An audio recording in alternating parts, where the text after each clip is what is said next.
بسم اللہ الرحمن الرحیم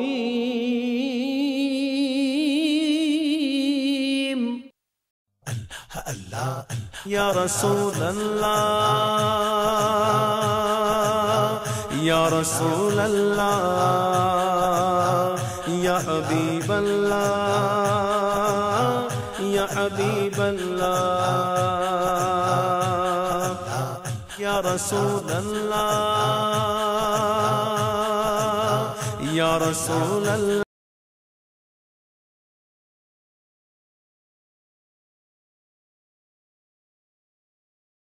کہ نام نامی کے ساتھ منسوب محفل اس کی نسبت حضور سید عالم صلی اللہ علیہ وسلم کے ساتھ ہے۔ اسی نسبت کی وجہ سے ہم اس محفل کا بڑا احترام کرتے ہیں۔ جس گھر میں وہ محفل ہو اس گھر کا احترام کرتے ہیں۔ جو بندہ یہ محفل کروائے اس کا بڑا احترام کرتے ہیں۔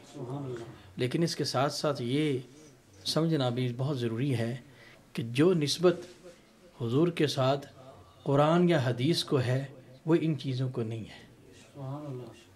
اس لیے سب سے زیادہ اس چیز کے سمجھنے کی ضرورت ہے۔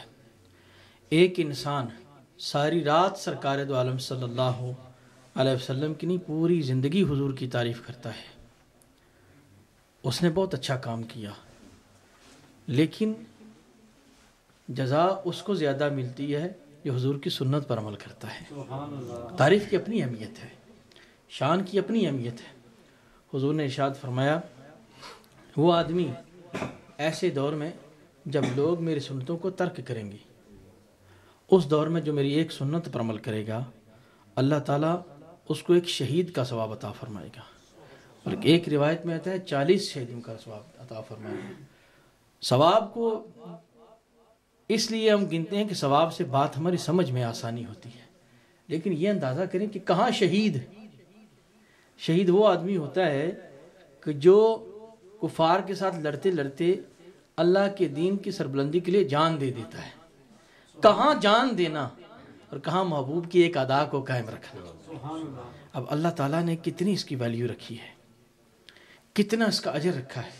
ایک جان کے برابر، ایک شہید کی شان کے برابر، ایک شہید کی جان کے برابر، ایک شہید کے مقام کے برابر اس بندے کا مقام ہے جو مصطفیٰ کریم صلی اللہ علیہ وسلم کی ایک سنت کو زندہ رکھے گا، ایک سنت پر عمل کرے گا، ایک سنت کی ترویج و اشاعت کی کاوش کرے گا۔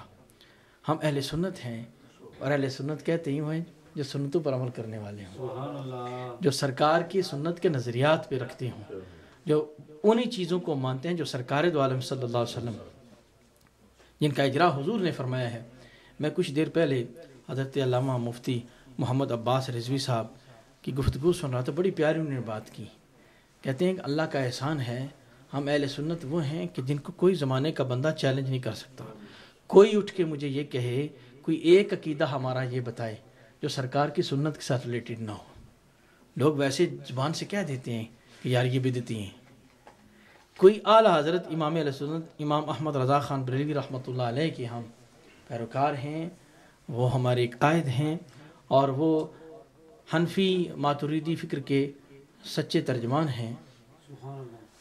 اور اعلیٰ حضرت نے جو ہمیں سوچ اور فکر دی ہے وہ انہوں نے اپنے قدیم یا پرانے بزرگوں کو فالو کیا ہے۔ اعلیٰ حضرت نے کوئی نیا دین نہیں بنایا، نہ کوئی نئی فقہ بنائی ہے۔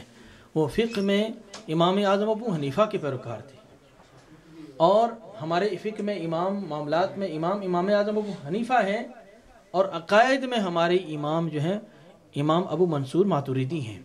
اعلیٰ حضرت نے انہی بزرگوں کی فکر کو سامنے لائے ہیں، بس یہ کام کیا کہ انہوں نے سچی ترجمانی کی ہے۔ اور اس وقت جب لوگ اہل سنت کہلا کر یا اہل حدیث کہلا کر یا مسلمان کہلا کر لوگوں کو برے عقائد سکھا رہے تھے، اس وقت اعلیٰ حضرت نے کریکشن کی لوگوں کی، یہ غلط کہہ رہے ہیں، اصل عقائد کی۔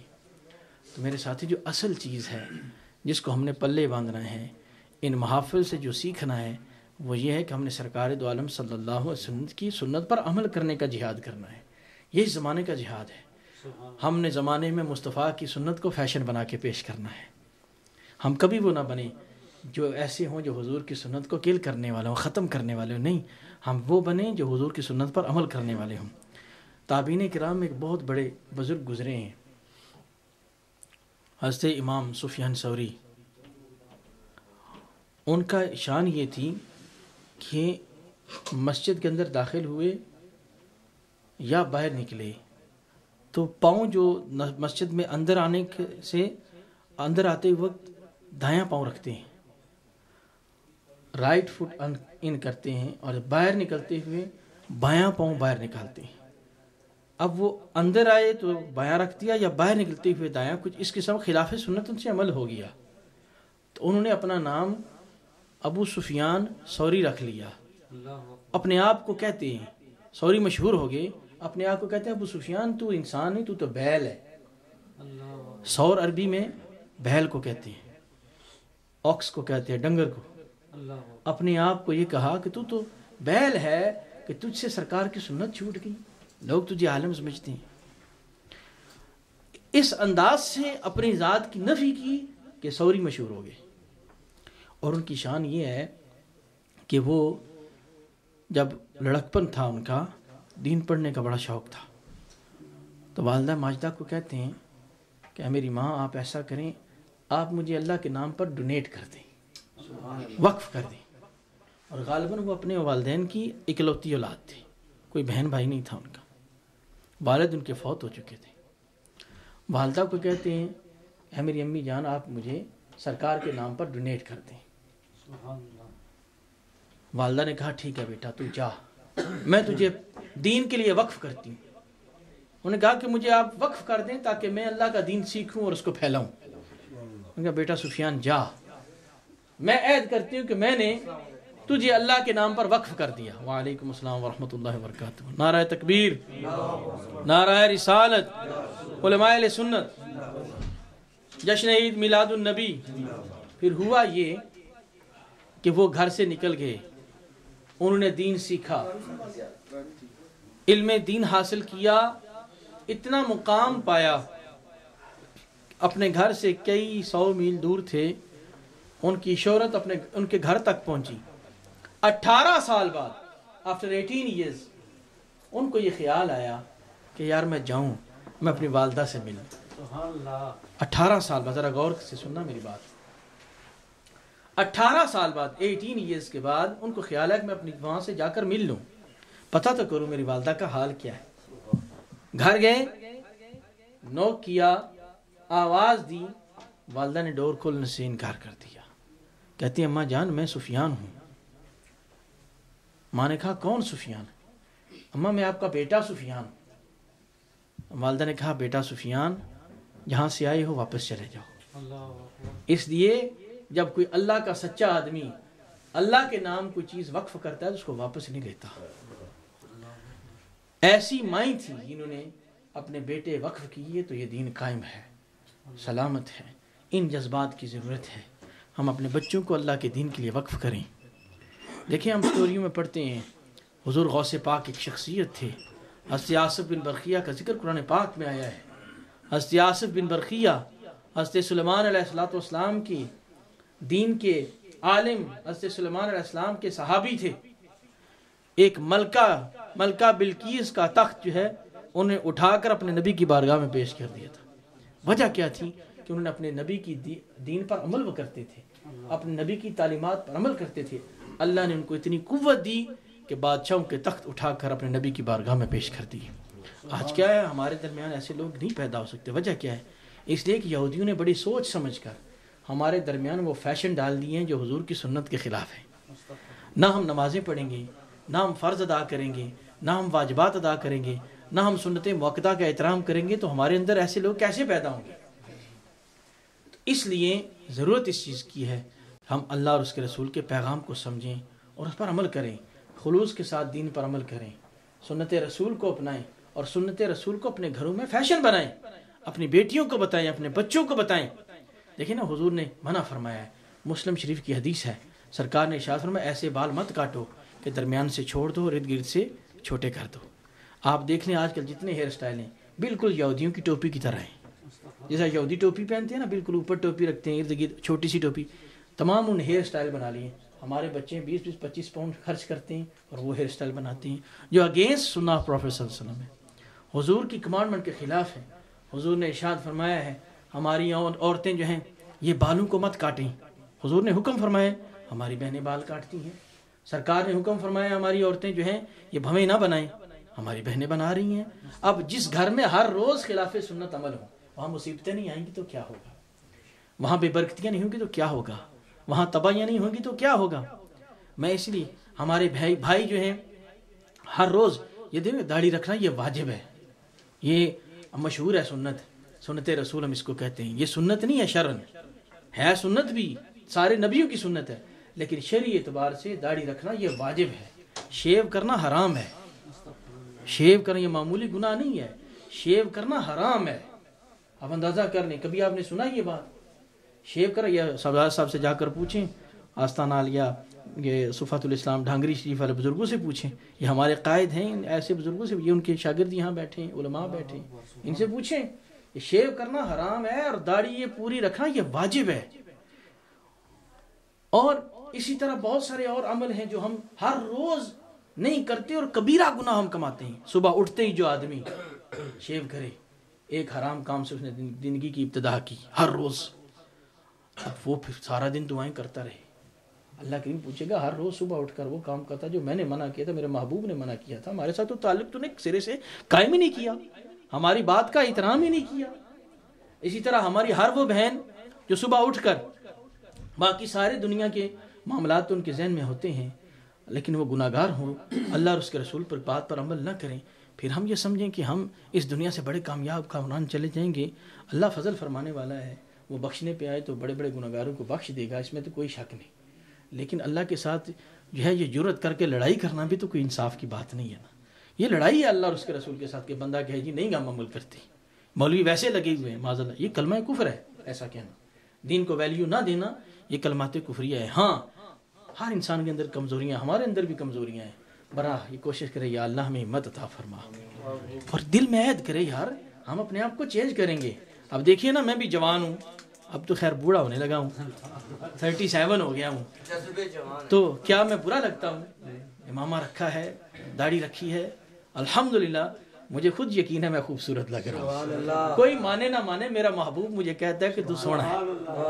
ہمیں آقا کی بارگاہ سے یہی چاہیے کہ جب آقا کریم کی دربار اقدس میں جائیں تو وہ قبول کرنے کہ یار کچھ نہ کچھ تو نے کیا ہے، ویل ڈن، کچھ نہ کچھ کیا ہے۔ اب ایسا تو نہیں ہے نا کہ اب میرا شاگرد ہو کہ استاد جی احترام بڑا کرتا ہوں آپ کا، آئی لو یو، لیکن سبق مجھے یاد نہ کرے، جو میں پڑھاتا ہوں وہ یاد نہ کرے تو میں احترام کو کہاں رکھوں گا؟ میں کہوں جا بھائی چھٹی کا تو میری بدنامی کر رہا ہے۔ میرے شاگرد تو جناب قرآن پڑھتے ہیں تو لوگ کہتے ہیں یار فراشوی صاحب کے شاگرد خوبصورت قرآن پاک پڑھتے ہیں، تو ٹور ہوتی ہے نا استاد، خوشی ہوتی ہے کہ ریپوٹیشن بنتی ہے استاد کی، تو اچھا شاگرد ہے، تو مجھے شرمندہ کر رہا ہے لوگوں کے سامنے۔ تو اسی طرح یہ ہمارے جذبات ہونے چاہیے کہ ہم نے اپنے آقا علیہ الصلوۃ والسلام سے ایک ویل ڈن لینا ہے، ہم نے ایسا بندہ بننا ہے جس کو حضور کہیں گڈ، ویل ڈن، بہت اچھے، کہیں ایسا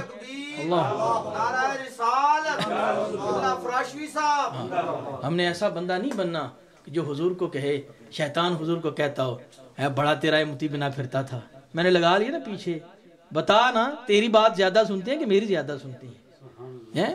اللہ تعالیٰ معاف فرمائے، ایسا امتی ہمیں نہیں بننا کہ جو شیطان کو خوش کرے، شیطان سے تھپکیاں لے ویل ڈن، اور اللہ کے محبوب کو ناراض کرے، رسول اللہ کو دکھ دے۔ ہم نے ایسا امتی بننا ہے جو مصطفیٰ کو سکھ دے، جو مصطفیٰ کو خوش کرے۔ ہم جب سنت رسول پر عمل کرتے ہیں یقین کیجئے قبر پاک سے مصطفیٰ مسکرا مسکرا کر دیکھ رہے ہیں، خوش کر دیا میرا امتی، آج تو نے میرا دل خوش کر دیا۔ جب بچہ جو ہے وہ نوکری لگتا ہے اور پیسے اس کو ملتے ہیں اور اپنی تنخواہ سے کچھ حصہ زیادہ نہ دے، آدھی باپ کو دے دینا کہ امی ابا میری آج پہلی تنخواہ ملی ہے یہ آپ رکھیں، تو والدین ساری زندگی ذکر کرتے رہتے ہیں، ہاں ہمارے بچے کو جب پہلی نوکری ملی تھی تو اس نے پہلے ویک کی تنخواہ ہماری ہتھیلی پہ آ کر رکھی تھی، دل خوش ہو جاتا ہے، باغ باغ ہو جاتا ہے۔ اسی طرح ہم جب حسن عمل کرتے ہیں، ہم اپنے نبی کی بات پر عمل کرتے ہیں، مصطفیٰ خوش ہوتے ہیں۔ اگر ہم ان کی بات پر عمل نہیں کرتے تو مصطفیٰ کو خوشی نہیں ہوتی، دکھ ہوتا ہے۔ اب مجھے یہ بتائیں اگر حضور کو ہم سے دکھ ہو تو ہماری زندگی کا کیا فائدہ؟ ہماری محفلوں کا کیا فائدہ، ہمارے ذکر اور نعروں کا کیا فائدہ؟ اللہ تعالیٰ مجھے اور آپ کو سمجھنے کی توفیق عطا فرمائے۔ یہ عہد کریں میرے دوستو، ضروری ہے، ہم نہیں کریں گے ہم مجرم ہوں گے، رسول اللہ کے مجرم۔ رسول اللہ ہم سے پوچھیں گے ہمارے نام پہ کھاتے رہے ہو، ہمارے حق میں کوئی بات ہی نہیں کی، لوگوں سے پیسے بٹورتے رہے ہو، ہمارا پیغام عام ہی نہیں کیا، کسی کو سمجھانے کی کوشش ہی نہیں کی۔ ایک آدمی بھی عمل کر جائے تو انشاءاللہ ہم سرخرو ہوں گے۔ ہر باپ کوشش کرے اپنے بچوں کو حضور کی سنت کی طرف لگائے، ہر ماں کوشش کرے، ہر بھائی کوشش کرے، یہ ہماری ذمہ داری ہے، اور قیامت والے دن ہم سے پوچھا جائے گا۔ یہ قرآن پاک میں واضح اللہ کریم نے اصول بیان کیا ہے۔ اللہ کریم نے فرمایا تم میں سے ہر ایک آدمی سرپرست ہے، اور ہر ایک سے اس کے ماتحت لوگ کے متعلق پوچھا جائے گا۔ اولاد باپ کے ماتحت ہے، چھوٹے بہن بھائی بڑے بھائی کے ماتحت ہے، ماں کے ماتحت ہے۔ تو جہاں جہاں ہماری اثر و رسوخ چلتا ہے، بانجے مامے کے ماتحت ہیں، بتیجے چاچے کے ماتحت ہیں، شاگرد جو ہے استاد کے ماتحت ہے، تو ہم سے ماتحتوں کے متعلق پوچھا جائے گا کہ ہم نے ان کو اللہ کے دین کے متعلق کیا بتایا۔ اب ہم بزنس تو بچوں کو بتاتے ہیں، اچھے اچھے اسکولوں میں تو ان کو داخل کرواتے ہیں، ان کو ٹیوشن میتھمیٹکس کی اور دیگر سبجیکٹس میں وہ نیچے رہ جائیں، ہم ان کی اچھی ٹیوشن کا انتظام تو کرتے ہیں، کبھی ہم نے ان کو قرآن پاک کے لیے بھی پڑھانے کے لیے بھی کوئی اچھے ٹیوٹرز کا انتظام کیا؟ اللہ کا دین سکھانے کے لیے بھی کیا ان کو اچھے ٹیوٹرز کا انتظام کیا؟ یہ تو صرف دنیا کا کھیل ہے، 25-30 سال پڑھیں گے، 25-30 سال کمائیں گے، اس کے بعد ریٹائر ہو کر قبر کی تیاری کریں گے۔ تو جو اصل جہاں پہ فار ایور رہنا ہے، فار 50-60 ایئرس ہم اتنی پریپریشن کرتے ہیں، لیکن جہاں فار ایور رہنا ہے اس کے لیے ہم نے کون سے اسکل سیکھے ہیں؟ کیا ہم نے تجوید سیکھی ہے؟ کیا بنیادی عقائد سیکھے ہیں؟ کیا قرآن و سنت کو سیکھنے کی کوشش کی ہے؟ اس جانب آخر بڑھنے کی کوشش کی ہے؟ نہیں کی ہے، تو ہمیں کرنی چاہیے۔ دیکھیں غوث پاک بھی انسان تھے، مسلمان تھے، امام اعظم ابو حنیفہ بھی انسان تھے، مسلمان تھے، بڑی بڑی ہستیاں، داتا علی حجویری، خواجہ معین الدین چشتی حجویری، آل حضرت امام اہل سنت امام احمد رضا خان بریلوی رحمۃ اللہ علیہ، یہ بڑے بڑے لوگ گزرے ہیں، یہ بھی ہماری طرح انسان تھے، مسلمان تھے، لیکن انہوں نے دین سیکھا۔